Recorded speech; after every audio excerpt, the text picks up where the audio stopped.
Dear friends and comrades, Mr. Farrukh Sohail has indeed paid me a compliment in asking me to preside at the launching of this book, a political autobiography.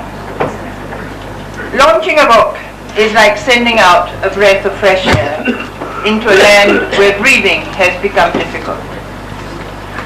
Especially a book like the one being launched today by an author who has been involved in the cause of democracy, anti-imperialism and national freedom. May I speak today of the duty and the role of the writer in today's world, with special reference to Pakistan and all third world countries.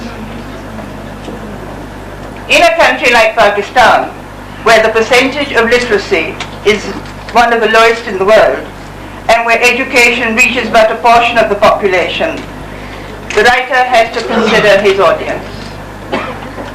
I remember hearing Mr. Sifti Hassan speak on this subject once, and he made it very clear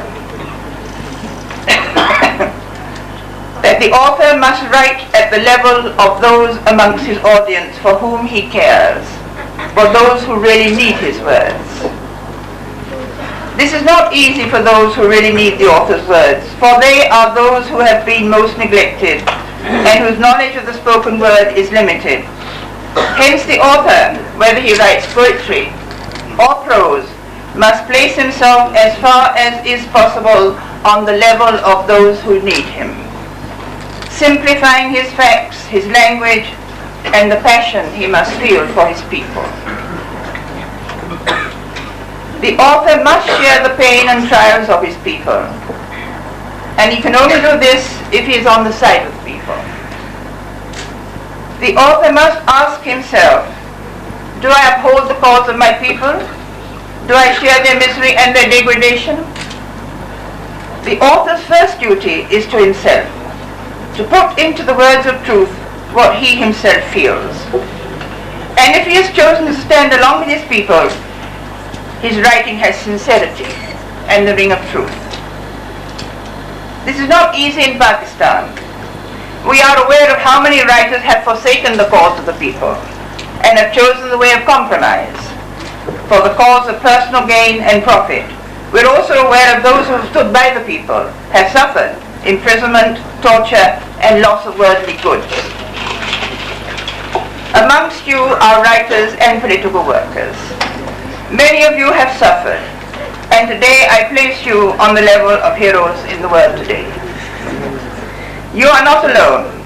Throughout the world, writers and political workers have been through and are still going through the same suffering and the same struggle. Yours is a struggle of solidarity with all heroes everywhere. South Africa, Nicaragua, Namibia, Lebanon, the heroes of the Palestinian freedom struggle.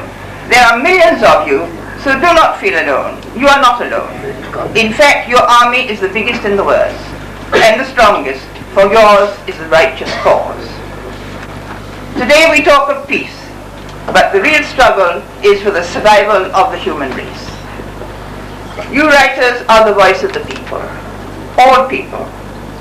Speak out for peace and survival, for freedom, for the defeat of all forms of imperialism and exploitation. Speak out in one voice.